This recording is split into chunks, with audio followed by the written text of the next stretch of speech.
आप सुन रहे हैं विविध भारती पिटारा।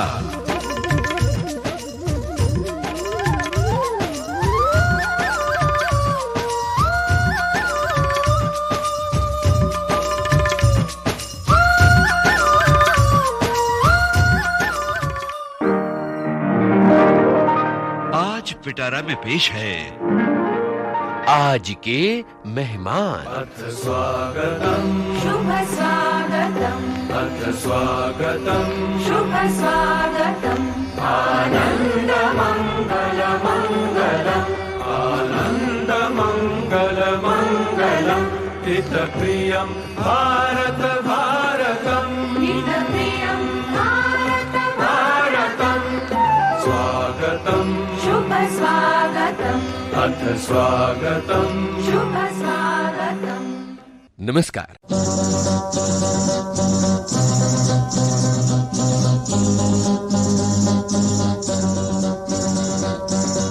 आज के मेहमान कार्यक्रम में आपका बहुत स्वागत है। आज गुजरे जमाने की एक ऐसी अभिनेत्री जिनकी शोखी और शरारतों ने आपको कई सालों तक लुभाया। उन्होंने पर्दे पर आपके लिए गाना गाया। उसके बाद कुछ सालों से वो अपनी निजी जिंदगी में मसरूफ हो गई हैं।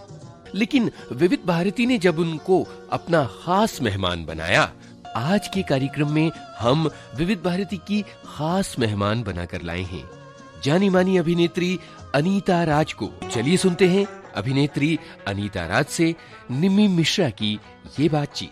आज के मेहमान कार्यक्रम के सभी श्रोताओं को नमस्कार। दोस्तों, परिवार में मेहमान का आगमन हमेशा हमारे लिए बहुत ही सुखद होता है। विचारों का आदान प्रदान होता है और कई बार मेहमान के विचार जो हैं वो हमारी दृष्टि को, हमारी सोच को एक नई दिशा दे जाते हैं। आज आपकी मुलाकात करवाई जाएगी अपने ज़माने की एक ऐसी अभिनेत्री की। उनका एक ज़माना था, ये कहना बहुत ज़रूरी है, जब उनके बहुत सारे दर्शक थे, बहुत दर्शकों के दिलों में उनके लिए ख़ास जगह थी। तो आज की हमारी मेहमान हैं अभिनेत्री Anita Raj. Thank you very much. सुनने वालों को मेरा बहुत बहुत प्यार, सत श्री अकाल, आदाब, नमस्ते। ये मेरा ऑनर है कि आज मैं आप सबसे बात करूंगी और हमारे लिए भी बड़ी खुशी की बात है। Thank you. अच्छा, आपकी अभिनय यात्रा जो आपने प्रसिद्धि पाई, जो अभिनय किया, फिल्मों के जरिए एक खास जगह अपनी बनाई, उससे पहले हम आपके पिताजी के बारे में कुछ जानना चाहेंगे, क्योंकि आपको तो ये एक जीन्स में ही मिला ना अभिनय। जी, ऑफ कोर्स यही कह सकते हैं। और मैं बड़े गर्व के साथ मैं अपने फादर के बारे में बात करना चाहूँगी। आज जो भी मैं हूँ, मेरे पापा जगदीश राज, उनके वजह से हूँ।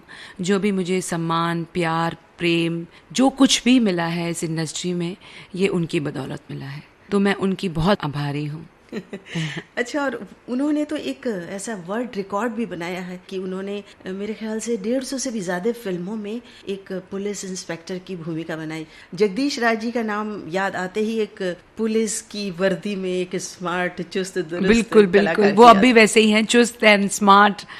बट यही है कि उन्होंने भी काम करना बंद कर दिया है। उनका नाम Guinness book of world record में है as maximum roles of police inspector.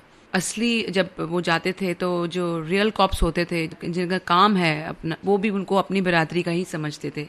और ये देख के पापा को खुशी इसीलिए होती थी क्योंकि उनका जो यूनिफॉर्म होता था वो बिल्कुल प्रिम एंड प्रॉपर। कई बार तो ये होता है कि जो रियल कॉप्स है वो भी बोलते थे कि आपका यूनिफॉर्म देख के हमको शर्म आती है। ये भी बड़े फक्र की बात बिल्कुल, बहुत फक्र की बात है। अच्छा, हम बात को आगे बढ़ाएं और आपके पिताजी की बात चली है और जैसा कि आपने कहा कि आप जो हैं वो सब कुछ उन्हीं की वजह से, तो उनकी किसी फिल्म का गाना जो आपको बहुत पसंद है? एक फिल्म थी हम दोनों, वो मुझे बहुत पसंद है। मैं जिंदगी का साथ निभाता चला गया। चलिए, अच्छा, जब आपके पिताजी की बात चल रही है तो आप जब छोटी थी तो वो अभिनय के बारे में घर में कुछ बात करते थे या उनको जो कैरेक्टर मिलता था, वैसे तो पुलिस वाले की उन्होंने भूमिका ज्यादा की, इंस्पेक्टर की, पर उसके अलावा कुछ बातें परिवार में भी करते थे? बिल्कुल नहीं, पापा का काम ऐसा था जैसे ऑफिस वर्क होता है 9 to 5। ऑफ कोर्स कई बार तो हम उनको देखते भी नहीं थे जब वो आउटडोर लोकेशन पे जाते थे, बट कभी फिल्मों का जिक्र नहीं, कुछ नहीं। इनफैक्ट जब मैंने अपनी पहली फिल्म साइन की तो सब हैरान थे कि इनकी बेटी है या इनके बच्चे हैं, क्योंकि ना कभी हम लोगों ने फिल्म की बात की घर पे। हाँ, डांस का मुझे बहुत शौक था, तो मैंने और मेरी सिस्टर दोनों ने शौक किया। हमने गोपी कृष्ण के यहाँ कथक सीखा, 8-9 साल सीखा, बट वो एक शौक था और उसका कोई ये नहीं था कि डांस इसलिए कर रहे हैं कि हमको फिल्मों में जाना है। इनफैक्ट जब मुझे साइन किया गया उस दौरान दिल्ली से आए हुए और फिर सब उनके जो रिश्तेदार वो परेशान, मतलब एक स्ट्रिक्ट डिसिप्लिन था। My father was very disciplined. हाँ, बस उनका तौर, और हम उनसे बहुत डरते थे ऑब्वियसली, क्योंकि एक तो उनको कम मिलना जुलना होता था और कभी फिल्मों की बात नहीं। महीने में एक बार हम फिल्म जाते थे देखने, that was used to be like an outing. बिल्कुल फिल्म का तो जिक्र ही नहीं होता था घर पे। तो मतलब कभी ऐसा माहौल नहीं था फिल्मी कि लोग आ रहे हैं जा रहे हैं? बिल्कुल फिल्मी माहौल नहीं था। किसी भी अपने काम के बारे में भी कभी जिक्र नहीं करते थे? तब कभी नहीं, हाँ, कभी तभी की बात नहीं। तब हमको सिर्फ ये था कि पापा फिल्मों में काम करते, आज ये शूटिंग के लिए जा रहे, वो भी मम्मी हमको बताते भी नहीं थे। बट नहीं, कभी फिल्मों का जिक्र नहीं हुआ। आपको कितना वक्त दे पाते थे बच्चों को घर में? जब शूटिंग नहीं हो तो हम साथ रहते थे, या रहते मतलब हम लोग used to go for holidays. My mother used to make sure कि हम वो जो वक्त है वो पापा के साथ बिताएं। और जो घर का आदमी होता है वो घर चलाता है, बट ज़्यादातर हमारी जो मम्मी है उन्होंने हमें अपना सारा कीमती वक्त दिया है। अच्छा, पापा के साथ कम वक्त मिलता? जी। अच्छा, जब मिलता भी था तो आप उनसे बहुत फ्री थी? वो कैसे स्ट्रिक्ट पापा, जैसे आपने कहा डिसिप्लिन थे, लेकिन उन्होंने कभी हम पर हाथ नहीं उठाया। उनकी बस शक्ल देख के डर लगता था। अच्छा, सारी फरमाइशें पूरी की जाती थी? सारी फरमाइशें पूरी। फरमाइशें इतनी होती भी नहीं थी। हाँ, पहले बच्चे इतनी फरमाइश करते भी नहीं थे। हाँ। अच्छा, और आपकी पढ़ाई को लेकर या आपके करियर को लेकर उनके मन में कोई ख्वाब? कोई नहीं, बस यही था कि बच्चे बड़े हो जाए, एजुकेशन हो, फिर शादी हो, बस यही था माहौल। बट कभी नहीं सोचा था कि फिल्मों में आऊंगी। तो इस वक्त जब हम आपके पिताजी की बात कर रहे हैं, अच्छा, बचपन में आप उनकी फिल्में देखती थी? बचपन में फिल्म हम लोग जाते थे, फिल्में देखते थे। उनकी खास तौर से पापा की? Not really. अच्छा। वो सभी फिल्मों में होते थे। अच्छा, जब आपने बचपन में अपने पापा को फिल्म पुलिस वाले की भूमिका में, तो आप उनसे कुछ सवाल नहीं करती थी कि पापा आप क्यों ही फिल्म में पुलिस इंस्पेक्टर की भूमिका ही करते हो? या मतलब बच्चों को कितनी क्या होता था कि जब वो विलन का काम करते थे तो अच्छा नहीं लगता था, क्योंकि इतनी आदत पड़ चुकी थी उनको एक पुलिस ऑफिसर का रोल निभाते हुए कि जब भी वो नेगेटिव रोल करते थे तो हम आके बोलते थे ये क्या रोल है, ये अच्छा नहीं है, ये क्या करते हो आप? तो हंसते थे, बोलते थे ये काम है जैसे दूसरा काम है, इट्स एक्टिंग, कौन सा कोई मैं रियल आपके लिए मैं नेगेटिव हूँ या विलन हूँ। बट यस, अच्छा लगता था कि पापा सिर्फ पुलिस इंस्पेक्टर का काम करें या अच्छे इंसान का काम करें। हाँ, मतलब अच्छा, स्कूल में भी आपका स्टेटस कुछ अलग होगा और बच्चों से कि ये उनकी बेटी है? उनको पता था कि पापा फिल्म में है, बट हमारी अपब्रिंगिंग ऐसे हुई थी कि हम कोई ज्यादा इंडल्जेंस नहीं था किसी चीज में। We were like normal family जिनके फादर ऑफिस जाते हैं और घर आते हैं। तो आई थिंक ये बहुत ज़रूरी होता है कि आप अपने बच्चों की अपब्रिंगिंग कैसे करें, और ये मैं 100% मार्क ऑफकोर्स मेरे पापा को भी दूंगी और मेरी मम्मी को भी दूंगी, क्योंकि आज जो भी मैं अपने बच्चों को सिखाती हूँ या अपने बेटे को सिखा रही हूँ, ये हमारे माँ बाप ने हमारे में ये बीज बोया है कि कैसे आप बच्चों की हर फरमाइशें पूरी करें, ज़रूर करें, लेकिन उनको पता भी चले कि हर चीज़ आसानी से नहीं मिलती। तो ये हमने अपने माँ बाप से सीखा। मतलब डिसिप्लिन में ये भी शामिल था कि आपको कब क्या करना है, क्या मिलेगा, क्या नहीं मिलेगा, क्योंकि हम 3 बहन भाई थे। और आप सबसे बड़ी? मैं सबसे छोटी। जैसे आपने कहा कि पहले इतनी फरमाइशें भी नहीं करते थे बच्चे, लेकिन आज मैं गर्व के साथ कह सकती हूँ कि मेरा बेटा भी मेरे जैसे है, उसकी भी कोई फरमाइशें नहीं है। उसको पता है कि जब मांगना है, क्या मांगना है, कैसे मांगना है, बट नॉट टू मच। तो ये अपब्रिंगिंग मेरी, आई थिंक मेरी मम्मी की तरफ से है, and I am very thankful for that. तो आप अपने पापा से कोई फरमाइश नहीं करती थी खास? और सबसे छोटी थी तो सबसे लाडली रही होंगी? सबसे लाडली, और मेरे पापा मेरे सब कुछ थे, क्योंकि इतना देखना नहीं होता था उनको। एक पोजेसिवनेस ये हो जाती थी जब आते थे और मम्मी के साथ बात करते थे, तो ये ऐसे लगता था कि I was the only one who was like this. मेरे दूसरी बहन और भाई ऐसे नहीं थे। इनफैक्ट जब मैं आउटडोर गई थी, एक छोटा सा मुझे याद है एक इंसिडेंट, 1 महीना हम शूटिंग कर रहे थे अब आएगा मजा के लिए दिल्ली में। After 15 days I started crying कि, एंड ऑफ कोर्स मेरी मम्मी मेरे साथ हमेशा चलते थे आउटडोर में, और मैंने 1 घंटा पापा से फोन पे बात की और बोला नहीं आप आओ, इतना मिस करती थी हाँ मम्मी के होने के बावजूद साथ। तो बोलते सबसे जो छोटी बेटी है वो अपने फादर से बहुत अटैच्ड होती है, बस अटैचमेंट बहुत थी पापा से। अनीता जी, आपके पापा की बात चल रही है, तो आप उनकी कोई ऐसी खास बात बताइए कि आम तौर पर जो पापा होते हैं वो जिस तरह के होते हैं। जैसे मैंने कहा, मेरे पापा हमें कभी ऊंची आवाज से बात नहीं की उन्होंने। अच्छा? कभी हाथ नहीं उठाया। हमेशा कहते थे कि लड़कियों पे कभी मैं हाथ नहीं उठाऊंगा। और स्ट्रिक्ट ऐसे थे कि एक बार थोड़ी घर पे जिदपन हो गया था या कुछ, तो हम पिकनिक पे जा रहे थे। ये मैं नहीं भूल पाऊंगी। मम्मी तो ठीक है, मम्मी होते हैं क्योंकि वो घर पे नजर आते हैं। तो जब पापा आए तो मम्मी ने शिकायत लगाई कि ये बहुत जिद्दी हो गई है और ये बात नहीं मान रही है और कल इसका पिकनिक है और मैं चाहती हूँ ये नहीं जाए। तो मैंने बोला पापा को मैं प्यार से समझा दूंगी, और वो बात मैं अब तक नहीं भूली हूँ। उन्होंने मुझे नहीं जाने दिया। उन्होंने बोला नहीं, बिल्कुल नहीं, तुमको मैं सर पे चढ़ाता हूँ, तुम जो मांगती हो तुमको मिलता है। तुम जब मैं घर पे नहीं होता हूँ तुम अपनी मम्मी को परेशान करती हो, कल तुम पिकनिक पे नहीं जाओगी। मैं सुबह उठ गई, तैयार होके बैठ गई। मुझे पता था पापा जरूर भेजेंगे, मेरे से पहले वो उठे। ये पुट डिसिप्लिन होता है, ये डिसिप्लिन बहुत जरूरी था। तो मतलब बच्चों को ना सुनने की आदत होनी चाहिए। मुझे समझ नहीं आया कि पापा भी ऐसा कर सकते हैं, क्योंकि कभी उन्होंने किया नहीं था। तो आई थिंक वो इंसिडेंट मैं कभी भूल नहीं पाऊंगी। तो नहीं जाने रोना धोना शुरू, बोला कुछ भी हो जाए। जो मेरे फ्रेंड्स घर पे आए उन्होंने रिक्वेस्ट किया, बोला सॉरी बेटा, आज इसको घर पे रहने दो, आप हो आओ। So I think that was a nice discipline जो पापा ने सिखाया, और आज उसी की वजह से हम हैं। हाँ, ये बात बहुत ज़रूरी है। आपकी इस बात से हम भी सहमत हैं। बहुत सारे श्रोताओं को ये कितना अच्छा लग रहा होगा कि अपने बच्चों को आगे बढ़ाने में, उनकी ज़िंदगी में डिसिप्लिन लाने के लिए, और उनको असफलता का सामना या ना सुनने की आदत या हर चीज़ एक बार में कहा और मिल गई, ये ज़रूरी है, बहुत जरूरी है। नहीं तो पता चलता है कि उनमें निराशा घर कर जाती है। तो आपकी ये बात हमें बहुत अच्छी लगी। इसी बात पे हम गाना सुनाएंगे। बिल्कुल। उनकी फिल्म का गाना जॉनी मेरा नाम का जॉनी गाना, जी, मैं बोलने ही वाली थी। जी, वो बहुत कामयाब हुआ था, और अब भी टीवी में वो फिल्म बहुत दिखाते हैं। तो जितने भी मेरे फ्रेंड्स हैं या मेरे घर में काम करने वाले, फिर मैं उनको बुला के बोलती, ये देखो मेरे पापा। तो चलिए वो गाना सुनते हैं, जॉनी मेरे नाम। अच्छा अनीता जी, आपकी पापा की बातें करी, बहुत अच्छा लगा। और अब हम आपकी कुछ बात शुरू करते हैं कि आपकी अभिनय यात्रा। तो जैसा कि आप कह रही थी कि आपने कथक डांस पूरा सीखा, तो मतलब आपको शुरू से डांस का शौक था? मुझे शुरू से डांस का शौक था, और इसीलिए मैं और मेरी सिस्टर हम दोनों ने ही सीखा। एग्जाम्स होते थे एवरी ईयर, और आई think it became a part of me. तब से मुझे एक्सरसाइज का एक नशा था। तो कथक जैसे तो कोई एक्सरसाइज है ही नहीं। बिल्कुल जी। तो अभी भी कथक? नहीं, अब कहाँ, बिल्कुल नहीं, पर भूली नहीं हूँ। नहीं, ये सब चीजें भूलते नहीं है कभी, बस प्रैक्टिस की थोड़ी सी जरूरत होती है। प्रैक्टिस की जरूरत होती है। बात हुई है कि एक्सरसाइज वगैरह की, तो एक कॉम्प्लीमेंट तो दे ही दूं, जिससे श्रोता जो देख नहीं पा रहे हैं वो जान तो जाए कि जैसी अनीता राज 80 के दशक में हमने देखी उनकी शुरुआती फिल्मों के दौर में, वो आज भी बिल्कुल वैसी ही। तो अब इसका राज डांस है? इसका राज है हेल्दी ईटिंग और एक्सरसाइज। इस बारे में हम और भी बात करेंगे आपसे जी, पर अभी क्योंकि बात नृत्य की चली है, और मुझे जहाँ तक पता चला है कि आपका नृत्य यश चोपड़ा साहब ने देखा। जी। आप दोनों बहनों को डांस करते हुए, जी। और तभी से उन्होंने सोच लिया कि मैं इनको अपनी... नहीं, हुआ क्या कि एनुअल फंक्शन होता था गोपी जी के वहाँ षणमुखदन हॉल में। तो as chief guest Yash ji आए थे, और उन्होंने देखा, उन्होंने ऐसे ही पूछा कि ये लड़की कौन है। तो बोला ये अपने जगदीश जी की बेटी। बोला अच्छा, जगी की 2 बेटी भी है।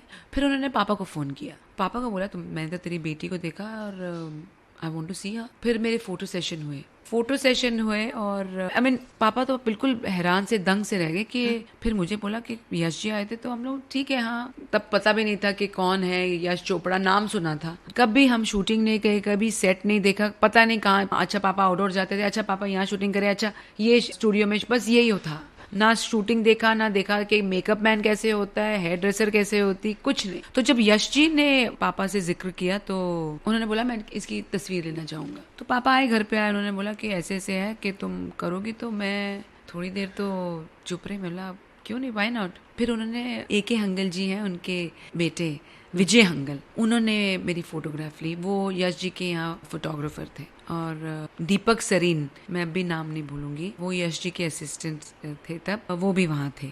और उन्होंने मेरी फोटोग्राफ्स ली, पोर्टफोलियो समझ लीजिए। और पता नहीं क्यों एक अंदर से एक आवाज़ आती है, 6th सेंस कहिए, मुझे 100% श्योर था कि ये मेरी फोटोग्राफ्स बहुत अच्छी आई। उन्होंने बोला था 1 हफ्ते में आ जाएगी, 1 हफ्ता, 2 हफ्ता, 1 महीना। मैंने बोला पापा को आप जा नहीं रहे हो? तो पापा बोलते ठीक है, पड़ा होगा ऑफिस में, मैं ले लूंगा। वो उनका जो तरीका था बहुत लेड बैक के, फोटो निकाल ली, ठीक है, एक शौक था, उन्होंने बोला तो, क्योंकि यश जी ने बोला। मुझे याद है कि पापा ने फ़ोन किया, तब तो मोबाइल्स नहीं होते थे, मम्मी को फ़ोन किया कि मैं फ़ोटोग्राफ्स लेके आ रहा हूँ। तो मम्मी ने ऐसे पूछा कैसे, तो बोला तुम बताओ। तो जब घर पे, उस दिन मैं सोई नहीं रात को, मुझे पता पापा की शूटिंग थी, रात को 12 बजे आए, उन्होंने मुझे पिक्चर दिखाई और उसके 2 या 3 सेट बने थे। वो इतनी अच्छी आई थी कि आई वाज शॉक्ड। अच्छा ये बात तो हो गई, तो फोटोग्राफ जब अच्छी आई तो पापा को लगा कि अब तो इसको फिल्में मिलेंगी, तो उनको ये बात कुछ ठीक नहीं लगी। तो दिल गवारा नहीं करता जिस बात के नहीं, लिए। तो वो बोले तुम सचमुच फिल्म में जाना चाहोगी? तो मैंने बोला क्यों नहीं। In fact my mother and my brother उन्होंने बोला तो क्या हुआ, this is like any other work, अगर आप फिल्मों में काम कर सकते हो। बोला मैं आदमी हूँ, ये मेरा जॉब है, बट ये फिल्मों में जाके क्या करेगी, मेरे घर वाले क्या कहेंगे, मेरी मम्मी क्या कहेंगे, मेरे जो भाई बहन वो क्या कहेंगे, तो उनको ये डाइजेस्ट नहीं हुई बात। एनीवे फिर वो फोटोग्राफ्स ऋषिकेश मुखर्जी उनके हाथ पड़ी, उनका फोन आया पापा को कि तुम इस लड़की को लेके आओ। तब पापा को सडनली के हुआ वाकई में ये तो बिल्कुल सीरियस है, ये तो फिल्मों में काम करेगी। तो वो थोड़े हेजिडेंट थे, तो बोला नहीं तुम लेके आओ, मैं सिर्फ देखना चाहूंगा लड़की को। उसी दौरान ताहिर हुसैन जी उनका भी फोन आ गया, फिर पवन कुमार उनका भी फोन आ गया। तो एक हफ्ते में 2-3 फोन, क्योंकि इतनी फास्ट सर्कुलेट हुई फोटोग्राफ्स इंडस्ट्री में कि सबके फोन आना शुरू हो गए पापा को। वो he was completely taken aback, उनको समझ नहीं आया ये हुआ क्या। Anyway the first person I met to meet was Rishikesh Mukherjee. उन्होंने मुझे देखा, उन्होंने सिर्फ ये कहा कि मैं एक फिल्म बना रहा हूँ। उन्होंने फोटोग्राफ्स देखी, मुझे देखा और यू आर माई हीरोइन। उन्होंने साइन किया। बस ना स्क्रीन टेस्ट ना कुछ नहीं, और तुम्हारे साथ है हीरो राज बब्बर, तब वो भी नहीं थे। तो I just looked at him, मुझे लगा ये हो क्या रहा है। बिल्कुल this was like a fairy tale कि सब कुछ एक मैजिक बॉन्ड था। I think God was very kind कि कोई स्ट्रगल नहीं करनी पड़ी, कुछ नहीं। अच्छा बुरा फिल्म थी वो शायद। अच्छा बुरा, करेक्ट। उन्होंने बोला कि तुम्हारा नाम बताओ, तो मैंने बोला अनीता खुराना। तो मेरे बोलते तुम्हारा पापा का नाम है जगदीश राज। मैंने उनका नाम है जगदीश राज खुराना, राज इज अ फैमिली नेम। तो बोलते फिर खुराना क्या होता है, बहुत लंबा है, तुम्हारा नाम अनीता राज। तो ऋषिकेश मुखर्जी ने अच्छा। मेरा नाम अनीता राज रखा। तो अब ऐसा हो गया है कि मेरे जितने भी आगे family, like my sister, my brother, उनके बच्चे, वो अब खुराना डालते ही नहीं है, वो राज। तो नहीं, और ये कहने में भी तो आसान होता है कि अनीता राज हमारी मासी है या हमारी this was the beginning of my entering into movies. तो चलिए इसी बात पे गाना सुनते हैं। हाँ बिल्कुल। कौन सा गाना आप? मेरा फेवरेट गाना है मेरी पिक्चर प्रेम गीत का, होठों से छू लो तुम। आप सुन रहे हैं आज के मेहमान कार्यक्रम, और आज हमारी खास मेहमान हैं अभिनेत्री अनीता राज। इनसे बातचीत की निम्मी मिश्रा ने। अच्छा, इस अच्छा बुरा में भी राज बब्बर आपके साथ थे? अच्छा बुरा में भी, प्रेम गीत में भी मैंने बहुत फिल्में की राज बब्बर जी के साथ। इनफैक्ट जब प्रेम गीत की शूटिंग, हम चंडीगढ़ गए थे हम शूटिंग करने के लिए, तो हमारा नाम हो गया था अनीता राज बब्बर, अनीता राज बब्बर। तो बोला ये अच्छा है, बोलते ये तो कॉमन हो गया राज नाम। तो इट वाज, लोग हंसते थे तो बोलते थे ओ शॉर्ट रेडी हो गया, अनीता राज बब्बर को बुलाओ। तो ये हो गया था, but it was nice working with Raj ji. In fact वो भी न्यू थे, उन्होंने ऑफ कोर्स इंसाफ का तराजू कर चुके थे, उन्होंने भी तब बहुत फिल्में साइन कर ली थी, बट एज ए न्यू कमर जो उन्होंने मुझे strength the, that was really nice. अच्छा, पहली बार जब आप प्रेम गीत के जरिए दर्शकों के सामने आई और आपने खुद को देखा बड़े पर्दे पर जब फिल्म देखने गई, तो वो नया अनुभव कैसा था, उसके बारे में कुछ बताइए। तो पहले मैं बैनर्स देखने गई थी जो बिल बोर्ड्स पे लगे हुए थे, एक एंड से दूसरे एंड तक, from one end to the city to the other end, क्योंकि समझ नहीं आ रहा था कि आई एम ऑल ओवर। खुशी बहुत हुई, खुशी, there was no end to it. फिर जब द बेस्ट थिंग वाज कि प्रेम गीत हमारे जो प्रेसिडेंट है उनको दिखाई गई, जैल सिंह जी को, उन्होंने देखी और मिले मुझे। अच्छा वो भी पंजाबी है, अच्छा कुड़िए तेरी पिक्चर है, चलो मैं देखूंगा, बट मेरे पास ज्यादा टाइम नहीं है, 10 मिनट है। तो प्रोड्यूसर थे, डायरेक्टर थे, हम सब थे, क्योंकि वो फिल्म टैक्स फ्री हुई थी because of cancer patient, my role was of a cancer patient. तो उन्होंने देखा तो 10 मिनट की बजाय उन्होंने पूरी पिक्चर देखी। So I think that was my biggest compliment. Picture खत्म हुई तो उन्होंने मुझे देखा तो बोला तूने तो मुझे रुला दिया। So I think my first film and tailor made role, और I couldn't have asked for more. एक फिल्म में मुझे सब कुछ मिल गया। बहुत ये बड़ी किस्मत की बात है, इसलिए मैंने कहा कि God has been very kind. तो जब इतनी बड़ी सफलता आपको मिली तो आपने कोई ऐसी फॉर्मल ट्रेनिंग तो ली नहीं थी? फॉर्मल ट्रेनिंग नहीं ली थी। इनफैक्ट जब मैंने साइन की पिक्चर तो आशा चंद्रा जी तब एक शॉर्ट कोर्स करते थे फॉर डिक्शन, वो मैंने 1 महीना उनके साथ किया। एंड बिकॉज बोलते हैं हिंदी, अब जैसे ताहिर हुसैन जी मुझे मिले, जब मैं गई थी उनके साथ तो उन्होंने मुझे कुछ पूछा तो मैंने बोला हाँ जी, फिर मुझे कुछ पूछा तो बोला हाँ, मैंने बोला हाँ जी। तो बोलते हैं, एक मैं आपको बात बताऊं, हाँ जी जो होता है वो पंजाबी वर्ड होता है, अब जी हाँ बोली। मैं क्या तो मैंने कहा, फिर मैं चुप हो गई। हाँ बोलो तुम, जी हाँ बोलो बेटा। तो ऐसे जी हाँ, तो ये बहुत जरूरी था बिकॉज हाँ जी is a very Punjabi word. तो कहीं बात करते हैं या डायलॉग बोलते हैं उसमें पंजाबी देखिए सबका आता है, टच तो सबका होता है। तो ये बहुत जरूरी था मेरा diction, for Urdu and Hindi. तो ये 1 महीना मैंने ट्रेनिंग आशा चंद्रा जी से ली। पर वैसे एक्टिंग के लिए तो कोई ट्रेनिंग? एक्टिंग के लिए कोई ट्रेनिंग नहीं। तो ऐसे ही सब आसानी से हो गया? ज्यादा मुश्किल आसानी से तो नहीं होता, लेकिन when you are, फिर डायरेक्टर होता है, आपके को स्टार्स होते हैं, बट ये था कि कुछ तो खून में था ना। बिल्कुल बिल्कुल। बस उसको संवारने की, सजाने बस। की, तराशने की जरूरत थी। मैं ये कह रही थी कि आपने जब फिल्म अपनी देखी, ये तो जैल सिंह के साथ आपने देखी, जी। तो अपने को इतने बड़े पर्दे पर इतना बड़ा देखना, बड़े पर्दे पर इतने लोगों के इतने साथ, लोगों के साथ, इंटरवल हाँ, में, हाँ। बाद में फिर जब मिले, आए, लोगों ने देखा, एक ख्वाब सा। एक बिल्कुल ऐसे लग रहा था, बिल्कुल ख्वाब है। मुझे समझ नहीं आया, और फिर जब जहाँ मैं रहती थी, फिर सडनली ओवरनाइट समझ नहीं आया कि ये वही लोग हैं। फिर आते थे लोग, मिलते थे, जो मिलते भी नहीं थे वो भी आने लगे मिलने। तो एक अजीब सा माहौल मतलब हो जो गया। ज्यादातर लोग आपसे मतलब जो दोस्ती पापा अपना को- साथ, हाँ। जो पापा को देखने आते थे वो अब मुझे देखने आ रहे थे। अच्छा, और वो उम्र भी आपकी ऐसी थी, छोटी थी ना आप, जी। तो उसमें खुशियां और कल्पनाएं और सपने सब एक साथ मिल जाते हैं। सब एक साथ मिल जाते हैं सब। लेकिन मैंने कहा आपसे, क्या होता है कि मैंने फिर 1 साल में बहुत पिक्चरें साइन कर ली, हाँ, बहुत सारी फिल्में। गुलामी आई थी, इनफैक्ट सांता क्रूज में मैं रहती थी, और जेपी दत्ता जी वहाँ पे आए थे मुझे साइन करने के लिए। उन्होंने भी मुझे देखा, और ये रोल है, और तो मैंने वो 1 साल में बहुत पिक्चरें साइन की। और जैसे मतलब मैंने मुझे लगता है कि 80 का जो दशक था वो आप ही का था। कह सकते हैं आप। मैं वहीं आ रही हूँ आपके कि इतनी फिल्मों में एक चीज मेरे पेरेंट्स ने मुझे हमेशा कही थी कि चाहे आदमी कितना भी बड़ा हो जाए, you should not forget your roots. तो आप जितने भी बड़े हो जाओ या जितनी भी कामयाबी मिले आपको, हमेशा याद रखना बेटा कि तुम जितने से नीचे वालों को देखो, क्योंकि पेड़ में भी जब फल आता है तो वो भी झुक जाता है।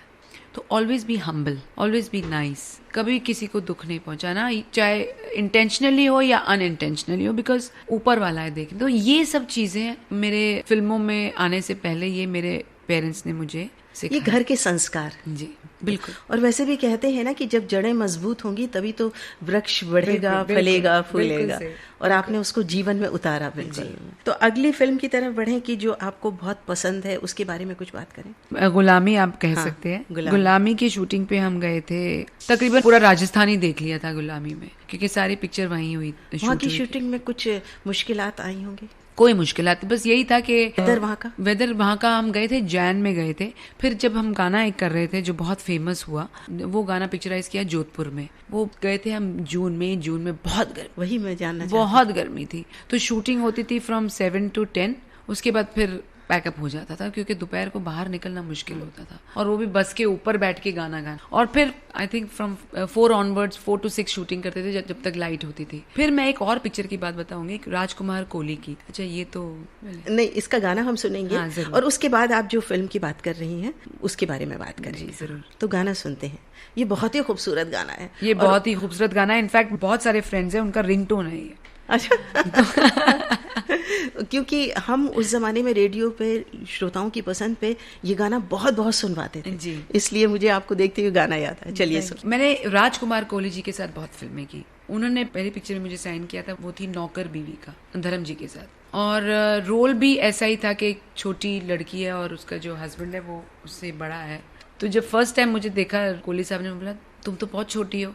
तो उनकी वाइफ निशी जी, उन्होंने बोला नहीं, she is perfectly all right for the role. Kohli साहब के साथ मैंने बहुत सारी फिल्में की, वो बिल्कुल मेरी फैमिली है। जैसे मैं कह सकती हूँ जैसे हमारी फैमिली है, वैसे कोहली साहब की फैमिली है। तो हम उनकी पिक्चर के लिए गए थे शूटिंग करने जयपुर। गाना था जून के महीने में, in the middle of sand, बिल्कुल डेजर्ट, और वो भी शादी का गाना, सर से पैर तक सजी हुई, ज्वेलरी चुभ रही है, कपड़े चुभ रहे हैं, और पैर में चप्पल नहीं, क्योंकि फिर वो स्लिप होता था सैंड में। मेरे पैर में ब्लिस्टर्स हो गए थे। तो यू सी, जब लोग बोलते कितने ना, टेक हुए? कमल डांस मास्टर जी थे dance director.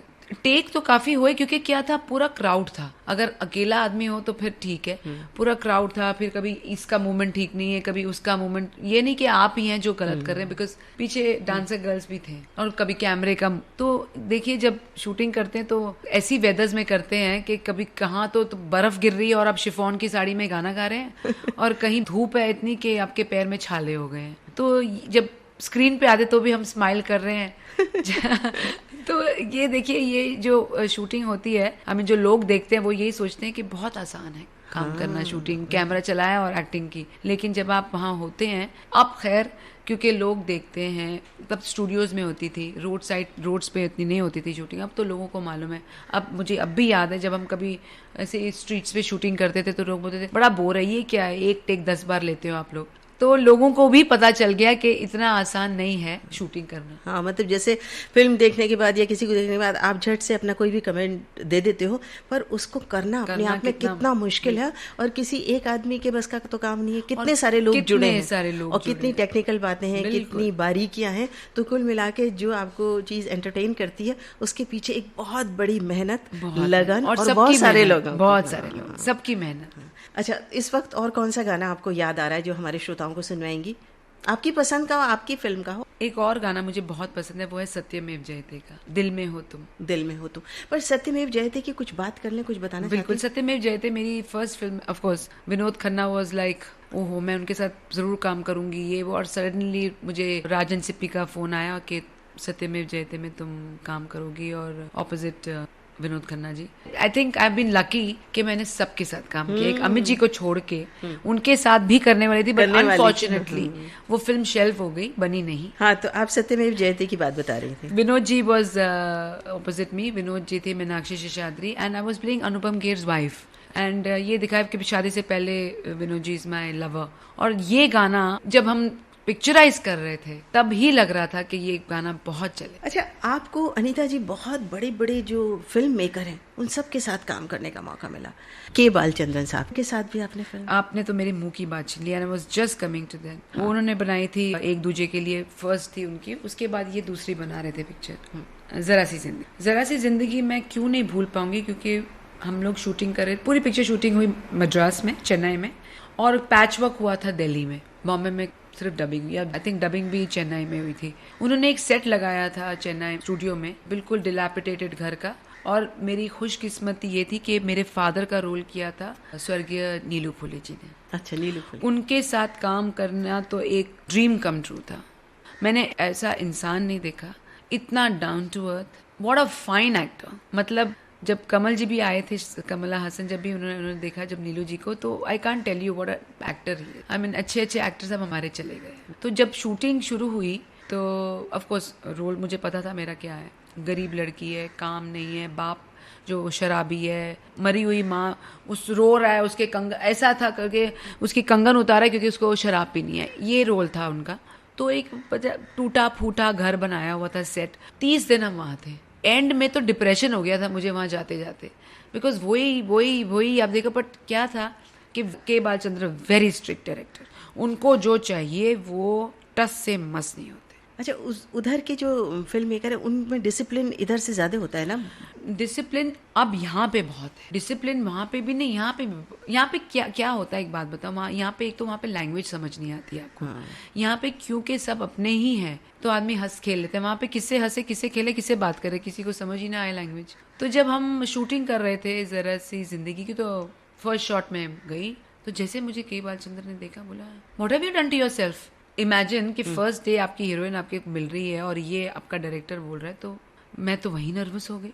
I don't want makeup. मैंने sir no makeup. Makeup man को बोला तुमको इंस्ट्रक्शंस दी थी मेकअप नहीं करने, बोला नहीं सर थोड़े मार्क्स पिंपल्स नहीं, कुछ नहीं, बिल्कुल मेकअप नहीं चाहिए। तो दैट वाज एक लाइनर, क्योंकि कैमरामैन ने बोला था कि नहीं लाइनर या लिपस्टिक तो हल्की सी लगा लो, बस वो लगाने दी। एक ये फिल्म और एक गुलामी में भी, because the girl is suppose to be dark, उनका कॉम्प्लेक्शन थोड़ा सांवला था तो उन्होंने थोड़ा हल्का सा, अदरवाइज नो मेकअप इन गुलामी एंड नो मेकअप इन जरा सी जिंदगी। तो इसलिए कई सीन्स ऐसे हैं जो मेरे क्लोजअप्स लिए गए कि इतने बड़े बड़े मेरे पिंपल्स नजर आ रहे हैं। उन्होंने बोला कुछ नहीं, this is it was to reality a movie. I think उसकी वजह से भी नहीं चली, लेकिन जरा सी जिंदगी one of my favourite movies, बिल्कुल जैसे बोलते हैं दिल के करीब। क्योंकि कई लोग मुझे मिलते हैं, प्रेम गीत से पहले वो जरा सी जिंदगी का नाम दे टेल मी कि वो फिल्म बहुत अच्छी। ये ज़रूरी नहीं है कि जिसमें आप बहुत मेहनत करें, बहुत अच्छी कहानी हो, सब कुछ अच्छा हो, वो फिल्म बॉक्स ऑफिस पर हिट हो, लोग पसंद करें, पर वो कहीं ना कहीं अपना मुकाम एक रखती है। बिल्कुल, सब मनी मेकर फिल्म हो ऐसा भी नहीं होता। और वो फिल्म अनफॉर्चुनेटली चली नहीं। कोई और गाना आपको इस फिल्म के साथ अपनी किसी फिल्म का याद आ रहा हो? आप आसमान से ऊंचा का गाना सुन लीजिए। अच्छा, आसमान से। जिया प्यार में, ये जितेंद्र जी और मेरे ऊपर था, फिल्म आया। गाना सुनते सुनते मुझे याद आया कि आसमान से ऊंचा फिल्म में कोई ऐसी बात रही जो आपको अभी तक याद है? आसमान से ऊंचा गोविंदा की पहली फिल्म थी Ilzaam. I was opposite Shatrughan Sinha, Govinda Neelam के ऑपोजिट थे, और आसमान से ऊंचा में गोविंदा मेरे बेटे बने थे। अच्छा।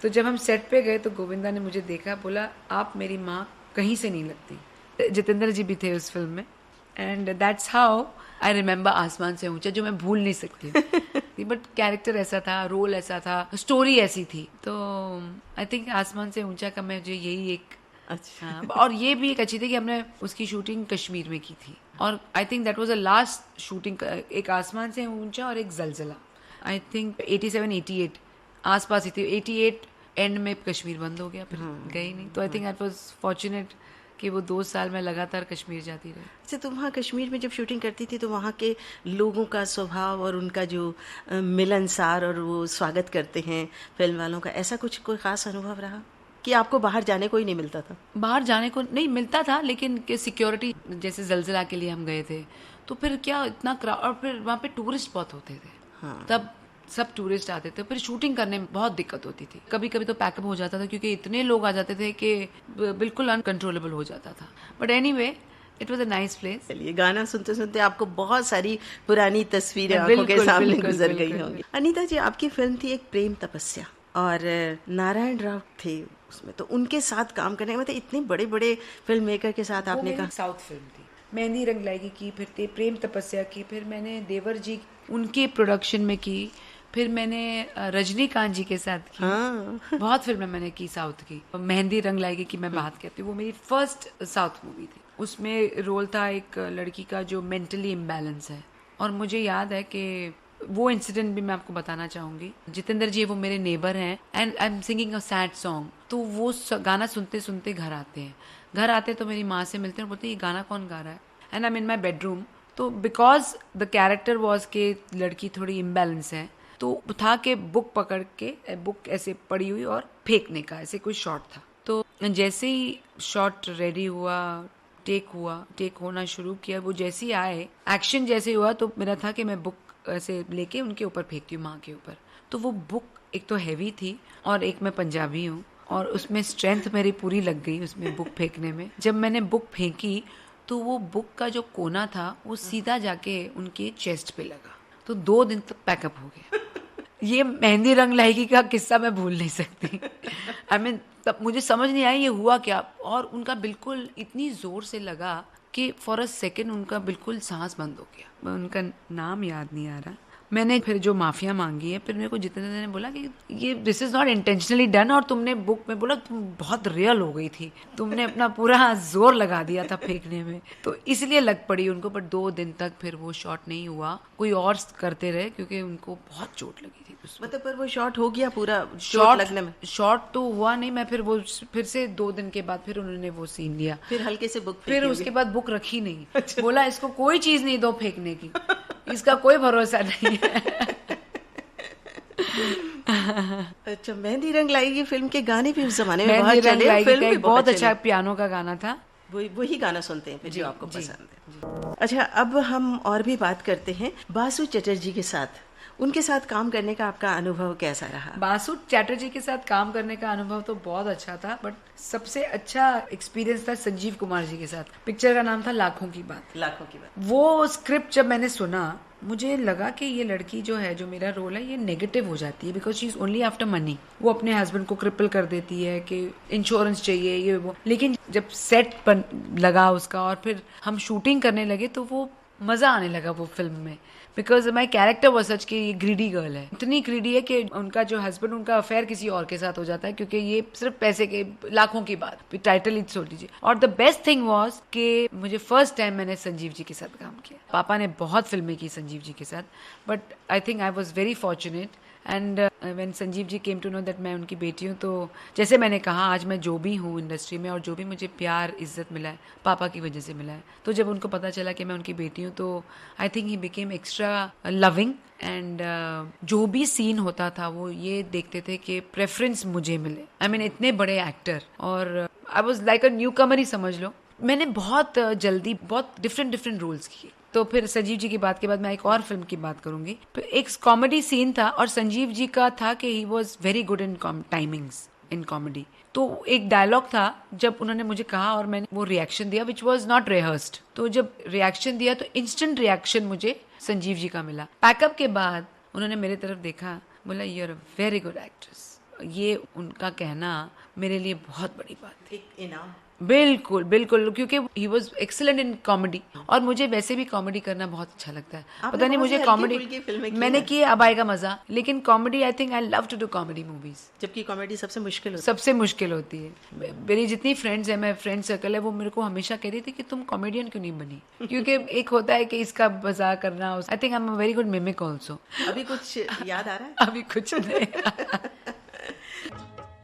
अच्छा अनीता जी, आपने अभी बातचीत में कहा कि आपको जो भी कुछ मिला है, प्यार, सम्मान, आदर, इज्जत और अपने को स्टार्स से जो भी सहयोग मिला, वो उसमें आपके पापा का कहीं बहुत बड़ा हाथ है। तो आप जब पहले शुरू में तो पापा को बहुत अजीब सा लगा कि आप हीरोइन बनने जा रही हैं, फिल्मों में काम करेंगी, कैसा लगेगा, पर बाद में जब आपके काम की तारीफ होने लगी तो उनको कैसा लगा और वो अभिनय के कुछ गुर आपको समझाते थे, इंडस्ट्री के बारे में कुछ बताते थे? कभी नहीं। आई थिंक मम्मी का बहुत बड़ा हाथ था। एक और बता दूं कि my mother, of course she is no more, my mom was a very very beautiful woman. H S. Rawail उनके मामा थे।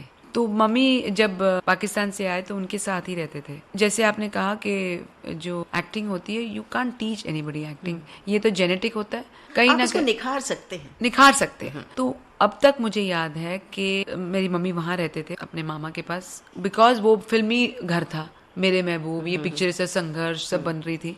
तो बिमल रॉय जी आए थे रवेल साहब को मिलने और उन्होंने मेरी मम्मी को देखा था और बोला मुझे एक फिल्म सिर्फ इस लड़की से साइन कराने दो, आप जो कहेंगे मैं दूंगा।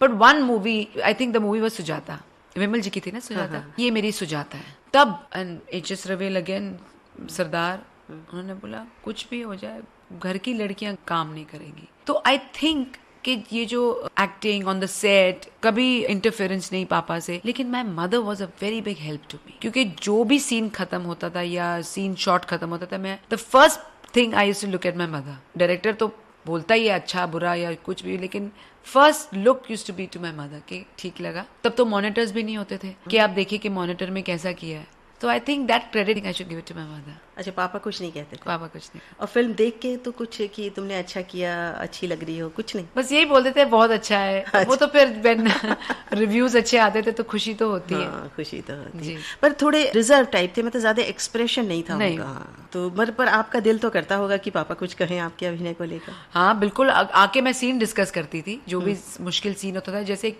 फिल्म थी मजलूम, वो film I think I was not even married, I think I was 21, I did that movie.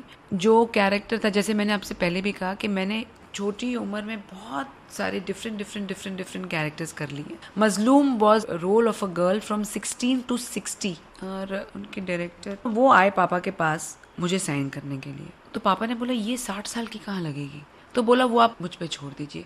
So I played a mother at the age of 21 और 60-year-old वुमन। वो पिक्चर भी चली नहीं, but it was appreciated a lot. Picture का नाम था मजलूम।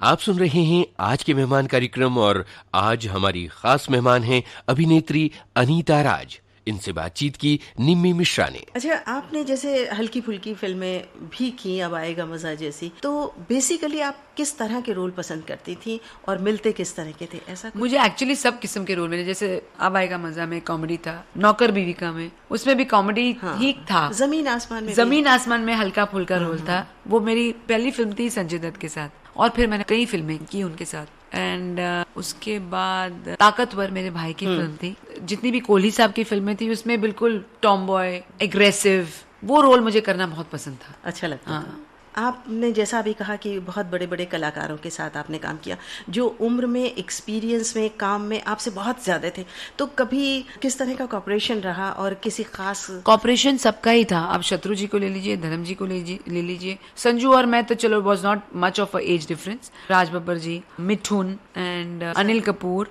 तो ये एक्सपीरियंस बहुत अच्छा रहा। और मजे की बात ये थी कि आई थिंक एक यंग लड़की का होना सेट पे बहुत ना फर्क पड़ जाता है, क्योंकि फिर वो सोचते कि हम भी इसके जैसे ही है। तो आई थिंक दैट एक मिलना जुलना, तो फिर वो नहीं होता कि ये अच्छा ये मेरे से इतने बड़े, नहीं, क्योंकि जैसे मैंने बताया I get along with everybody. ये आपकी खूबी। हाँ, ये I get along with everybody. आज भी मैं, अगर मैं किसी को जानती भी नहीं होंगी, कोई मुझे रास्ते में मिलेगा भी, the first thing is I smile. I mean I think that is because of my mother. वो भी हमेशा जिसको देखते थे हंसते थे। तो I think that is been a very plus point कि मेरे जितने भी को स्टार्स रहे हैं, I have been very very lucky to have them as fabulous co-stars. किसी के साथ कभी कोई डर लगा कि ये इतना बड़ा कलाकार है, मैं इसके साथ कैसे काम करूंगा? Not really. धर्म जी के साथ जब मैं शूटिंग शुरू की थी, जब नौकर बीवी का, तो एक ऑ था, you know, he was in, I was literally, I was in awe of him.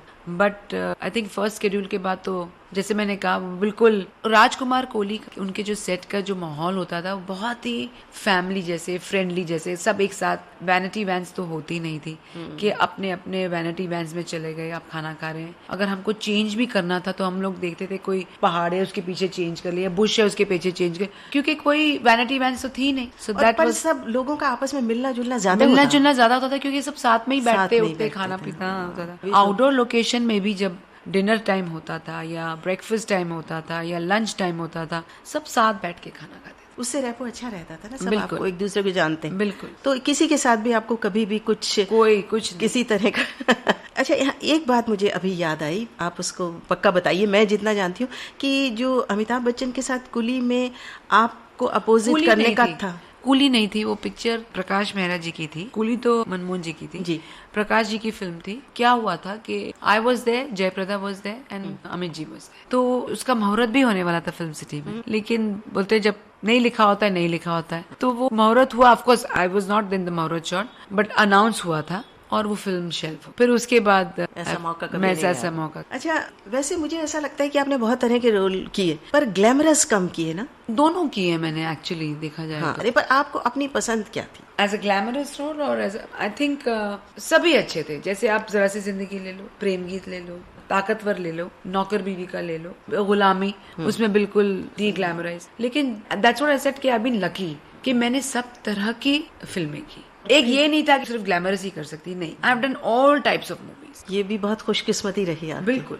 तो अभी नौकर बीवी का फिल्म का गाना सुने, उसके बारे में कुछ कहना चाहेंगे? जमाना तो है नौकर बीवी का। उसके बारे में कुछ कहना चाहेंगी? फिल्म के बारे में कोई ऐसी सिचुएशन हो जो वो फिल्म जब खत्म हुई तो दिल नहीं कर रहा था कि ये पिक्चर खत्म क्यों हुई। जब हमारी शूटिंग खत्म हुई, नौकर बीवी का एक इंसिडेंट था जहाँ पे एक सीन है जहाँ पे धर्म जी मुझे थप्पड़ मारते हैं, फिर मैं उनको थप्पड़ मारती हूँ, फिर वो मुझे, and then we meet, we hug. तो जो ये शूटिंग हम कर रहे थे हैदराबाद में, जैसे मैंने कहा कि धर्म जी भी जट है, उनका हाथ तो लोगों को अब तक याद है कैसा है, कईयों को तो पड़ी भी होगी। तो जब वो सीन था थप्पड़ मारने का, तो पहले वो मारते थप्पड़, तो मुझे बोलते कुड़िए कुड़िए बुलाते थे, कुड़िए मैं जब थप्पड़ मारूंगा मुंह हटा देना। कोहली साहब ने बोला अनीता बी केयरफुल, मालूम है ना किसका हाथ है, देख ले पहले हाथ कैसा है। तो जब थप्पड़ ऑब्वियसली फिर वो तो होता है, तो उसके बाद फिर मेरा टर्न था थप्पड़ मारने का उनको। जब मेरा टर्न था तो मैंने बोला धर्म जी आप जरा संभाल लेना, तो उनको ये बात ठीक नहीं लगी। बोला क्यों, तू मार, मैंने कुछ नहीं होता। तो मैंने बोला आपका हाथ तो कोई दुश्मन को भी ना पड़े, लेकिन मेरे हाथ में भी बहुत ताकत है। तो बोलते बता तेरा हाथ, तो मैंने दिखाया अपना, बोलते है तो अच्छा खासा लंबा चौड़ा, लेकिन कुछ नहीं होगा, तू लड़की है, कुछ नहीं होगा। तो मैंने बोला नहीं धर्म जी प्लीज, धर्म जी ने, मैंने कोहली साहब को बोला, मैंने कोहली साहब, तो कोहली साहब ने बोला मार दे, बोलता है तो जट है। जब मैंने थप्पड़ मारा तो शॉर्ट ओके हो गया, उसके बाद कट हुआ, उसके बाद 10 मिनट तक शूटिंग शांत रही, क्योंकि धर्म जी ऐसे बैठे हुए थे, उन्होंने समझ नहीं आया कि ये किसका हाथ लगा। ने बोला तूने बहुत जोर से मारा मुझे। ऐसे पूरे जोर से नहीं मारा, लेकिन मैंने कहा था आपको। बट सेकंड थप्पड़ में फिर उन्होंने अपना मुंह हिला लिया, फिर उन्होंने बोला नहीं अब बहुत हो गया, अब मैंने इसका। तो आई थिंक कि ये जो इंसिडेंट है that was a wonderful incident. But धर्म जी ने इतने प्यार से लिया, और जब थप्पड़ पड़ा मेरा, उनको समझ नहीं आया ये हुआ क्या, बट उसके बावजूद भी उन्होंने, he was very very loving. अच्छा, करिश्मा कुदरत का फिल्म की बात करें। Karishma Kudrat Ka film is very close to me, क्योंकि करिश्मा कुदरत का मेरे हस्बैंड की हाँ, फर्स्ट डेब्यू आप फिल्म वही एज तो अ करिश्मा डायरेक्टर, वही करिश्मा हुआ। और होली लैंड ऑफ नासिक में हम शूटिंग कर रहे थे। I can say Holi land because वहाँ पे और राम जी का पंचवटी वहाँ है, और 40 डेज हम वहाँ शूटिंग कर रहे थे। और उसी दौरान आई मेट माई हस्बैंड। उसके 1 साल बाद फिर मैंने शादी कर तभी प्रपोज कर दिया उन्होंने? वैसे प्रपोज दोनों साइड से हुआ था। आई विल नॉट लाई, एक साइड से नहीं था। I think it was mutual liking, but 1 साल के बाद फिर मैंने I got married to him. तो फिर उसके बाद आपने क्यों थोड़ा सा परिवार की ओर ज्यादा ध्यान देकर? ऑन द कॉन्ट्री, पिक्चर मेरे शादी के बाद मैंने बहुत फिल्में साइन। आई मीन मुझे याद है पूनम ढिल्लों ने मुझे एक बार कहा था कि कमाल है, लोगों की शादी के बाद लोग काम कम हो जाते, तुम हर दूसरे दिन पिक्चर साइन कर रही हो। जलजला, ये सब मैंने I started after I got married to Sunil. बेटे के बाद आपने काम बंद किया? जी, फिर बहुत मुश्किल था, क्योंकि फिर या तो आप बच्चों को देखो या फिर अगर काम करना है ठीक है। आई थिंक माँ की जो परवरिश होती है वो नौकरों से अलग ही होती है। बिल्कुल अलग। तो I could not leave my child, क्योंकि जिंदगी आपका परिवार है। बिल्कुल, पहले, है? बिल्कुल। काम की तो एक हद होती है, एक सीमा जी, होती है, जी। पर परिवार जो है वो, अगर आपने किसी को इस जन्म दिया है तो फिर आपका पूरा हक बनता है उसको संभालना। तो अच्छा, जब शादी हुई उसके बाद आपने कहा कि बहुत सारी फिल्में बहुत सारी साइन की, फिल्में मैंने साइन तो की। पति देव को कुछ ऐसा तो बिल्कुल लगा? नहीं, अच्छा। नहीं, क्योंकि मेरे father in law he is a doctor, वो चले जाते थे। हस्बैंड का बिजनेस भी था, उन्होंने फिर दूसरी फिल्म भी शुरू कर ली थी, राम अवतार with Anil Kapoor and Sunny Deol and Sridevi. तो वो उसमें बिजी थे, मैं अपने काम में बिजी थी। तो I think it was a very busy family. तो फिर जब जैसे आपने कहा आफ्टर चाइल्ड बर्थ फिर मैंने बंद कर दिया। अच्छा, आपने इतनी सारे उस जमाने के सभी जो हीरोज हैं बड़े बड़े, उनके साथ काम किया, तो कुछ लोगों के साथ कभी कोई तकलीफ तो नहीं हुई? कभी ना? तकलीफ नहीं। कभी जैसे तकलीफ। मैंने कहा आपसे, आपको वेरी वेरी फ्लेक्सिबल नेचर। और कुछ ऐसी यादगार घटनाएं किस किस के साथ हुई, वो सब हम जानना चाहेंगे। एक फ्लैशबैक में जाइए आप हमारे श्रोताओं के लिए। यादगार घटना है तो मैंने आपको बता दी, जैसे हाँ, धर्म फिर जी भी के अगर साथ कोई हुई। छूट रही हो तो फिर आपको याद आए कि अरे मुझे ये भी बताना था, यादगार- नहीं, या फिर कोई ऐसा मुश्किल वक्त। मुश्किल वक्त तो हाँ, एक था, एक फिल्म थी जैसे साउथ की फिल्म में आपने जो प्रेम तपस्या। प्रेम तपस्या, उसमें एक शॉट था कि लंबा चौड़ा डायलॉग था और 1 शॉट में था वो लंबा चौड़ा डायलॉग मेरे लिए पता नहीं कुछ ज्यादा ही लंबा हो गया था। उसके 18 रीटेक्स हुए थे, मतलब कि ऊपर से आना, डायलॉग बोलना, नीचे जाना, नीचे, मतलब it was a long shot with, that's why they wanted 1 shot, क्योंकि उसको लाइटिंग करने में बहुत फिर दिक्कत होती थी। तो उन्होंने एक शॉट बोला कि आप उसको लाइटिंग करने में भी काफी टाइम लग गया था। तो वो एक शॉट में इतना लंबा डायलॉग बोलना, डायलॉग याद तो हो गए थे, बट जैसे ही होता है ना कि जहाँ एक पे आप अटक जाते हैं तो एक सबकॉन्शियसली वहीं पे अटकते हैं हर बार। और वो हुआ मेरे साथ। 18 रीटेक्स हुए उसके। जयप्रदा जी थी सेट पे और जितेंद्र जी थे। तो जैसे रीटेक ओके हुआ, आई वाज सो एम्बैरेस्ड। तब ऑफ कोर्स जो हमारे डायरेक्टर हैं वो आए, जयप्रदा जी आए, बोला क्या होता है, बोले ये तो 18, हमने 25-25 30 रीटेक दिए, तो ये तो बहुत ही मामूली सी बात है और कभी कभी अटकता है, तो इसमें कोई बुरी मानने की बात नहीं, because I was you know, एक होता है कि 18 रिटेक्स ये वो, so I think that incident also I will not forget. और धर्म जी की तो बात की मैंने, फिर शत्रुघ्न सिन्हा। शत्रुघ्न सिन्हा जी तो मेरे फ्रेंड हैं, बिल्कुल। वो हमेशा बोलते थे ये मेरा बॉयफ्रेंड है।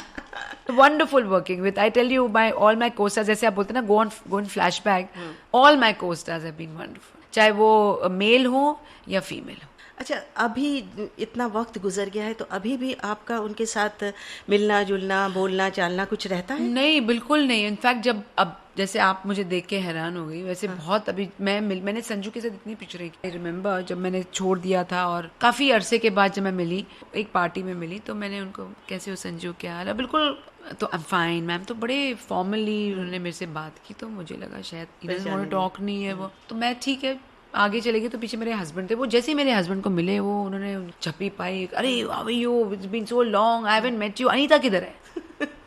तो सुनील ने बोला अब तुम अनीता, तुमको कहाँ मिली मुझे ये वो, तो जब उन्होंने मुझे देखा तो ही कुडंट रिकॉग्नाइज, मतलब उन्होंने कुछ और सोचा था, तो ये जैसे मैंने अभी कुछ जैसे और अभी सोचा। आपने तो जब मैं मिली उनसे तो मेरे को बोलते, I couldn't believe you are looking so much younger and this that, I mean Sanju sweetheart, Sanju is been my favourite co-star, he is such a मतलब जैसे समय रुक जाता है, ऐसा हो गया आपके साथ? Thank you.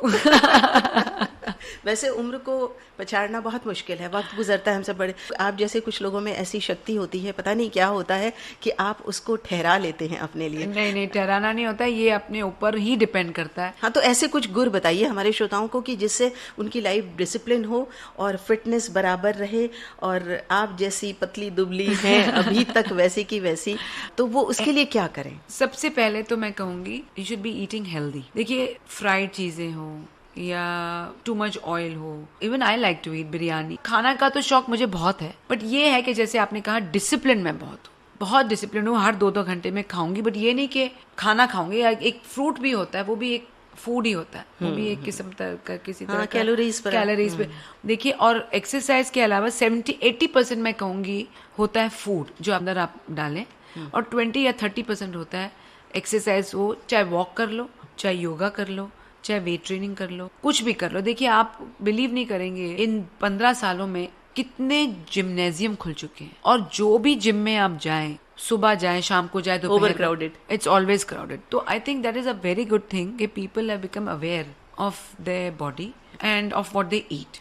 तो आप जो खाएं वो सोच समझ के खाएं। मतलब ये नहीं कि बिल्कुल स्टार्व ही हो जाए, उससे भी कुछ नहीं होता। आदमी फिर मतलब जितना खाएं उतनी कैलोरीज बर्न करें। अच्छा, ये तो खाने पीने की बात होगी जिसपे आपका बहुत कंट्रोल है वो सबके लिए बहुत मुश्किल होता है। और अभी मैं ये जानना चाहूंगी, एक्टिंग तो आपने किया और फिर बाद में 90 के दशक में आप टीवी में भी आई, उस बारे में भी बात करनी है। टीवी के बारे में अपना इना मीना डी का, जी हाँ, रीना जी बना रहे थे, उनकी सिस्टर बरखा, मैं, रीना रॉय और आशा Sachdev. Why I like to do that was because it was comedy. का शौक, वो मेरा शौक है और वो काफी हद तक चला। Karan Razdan, he was a director, और television was a very new for all three of us, क्योंकि सडनली। वैसे काम करने में कुछ फर्क लगा आपको? फर्क यही है और कुछ नहीं कि एक माइक जो होता है वो लगाने में दिक्कत होती है क्योंकि आदत नहीं है, और मॉनिटर होता है सामने, देख लो। और ये अगर है कि आपके लंबे लंबे डायलॉग्स अगर कहाँ रुक गई है तो वो फिर, otherwise I don't think, working hours बहुत है।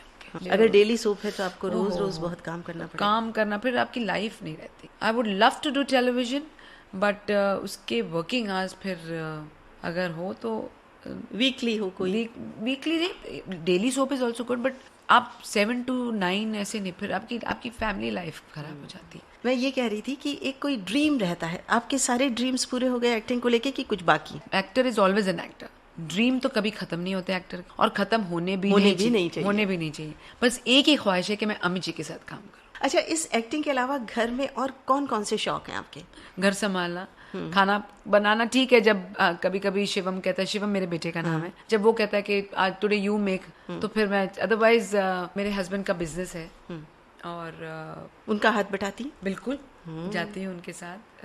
हमारे ऑप्टिकल एग्जीबिशंस होती हैं, कॉन्फ्रेंस होती हैं, तो मैं उनके साथ जाती हूँ। और खाने पीने का तो शौक ज्यादा हो नहीं सकता, खाने पीने का शौक बहुत है, लेकिन बहुत डिसिप्लिन हूँ। अपने बेटे के बारे में कुछ बताइए ना, आप उसको क्या बनाना चाहती हैं, उसमें कैसे संस्कार आपने, जैसे कि थोड़ी देर पहले बताया था कि आप में जो संस्कार हैं वही आपने अपने बेटे को दिए, बिल्कुल, पर उसको आप क्या बनता हुआ देखना चाहती हैं?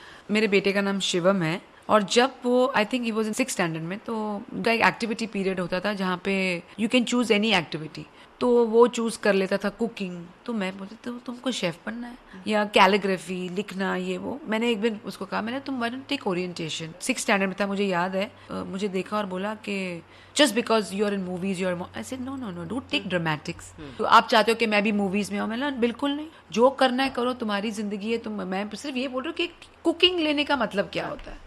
तो कोई बात नहीं, बात वहीं रुक गई, थोड़ा जिद्दी हैं। तो ड्रामेटिक टीचर उनकी क्लास में आई और उसने ऐसे चूज किए बच्चे, उसमें से एक शिवम भी था। तो शिवम को लगा कि मैंने शायद बोला है टीचर को या कुछ, बट टीचर को पता नहीं कुछ नहीं, ऐसे नहीं किया। एक्टिंग उसका प्ले हुआ 6th, 7th, 8th, 9th, 10th, he has got best actors for जो भी प्ले में उसने काम किया।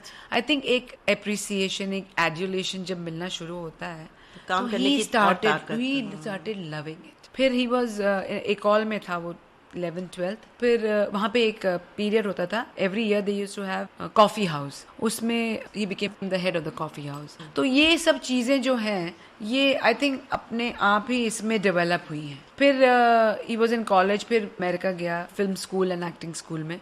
फिर आके उसने अपना रेज्यूमे दिया करण मल्होत्रा को, जिन्होंने अग्निपथ बनाई है धर्मा प्रोडक्शन के लिए। उसके पास गया, उसने पढ़ा ये वो, and he became assistant with him.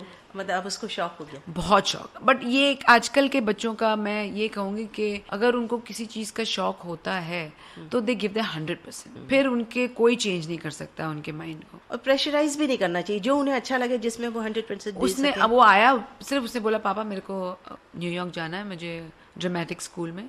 Father looked at him and he said कि you want to go in this career? He said yes. बोला आपको जो करना है आप करो। आपकी अनीता जी, ऐसा लग रहा है कि ये बातें हमारी चलती जाए, और मुझे लगता है श्रोताओं को भी ऐसा लग रहा होगा, क्योंकि बातों का कोई अंत नहीं है। हम आपसे बहुत कुछ जान सकते हैं, पूछ सकते हैं, पर कार्यक्रमों का समय सीमित होता है, तो बहुत सारी ऐसी बातें हैं जो रह गई। फिर कभी वक्त मिलेगा तो आपसे फिर बातें होंगी। जरूर। Thank you so much. और ये प्रोग्राम मैं हमेशा सुनती आ रही हूँ और सुनती रहूंगी। बिल्कुल। Thank you so much. बहुत बहुत धन्यवाद, आपने हमें वक्त दिया और इत्मीनान से बातें की।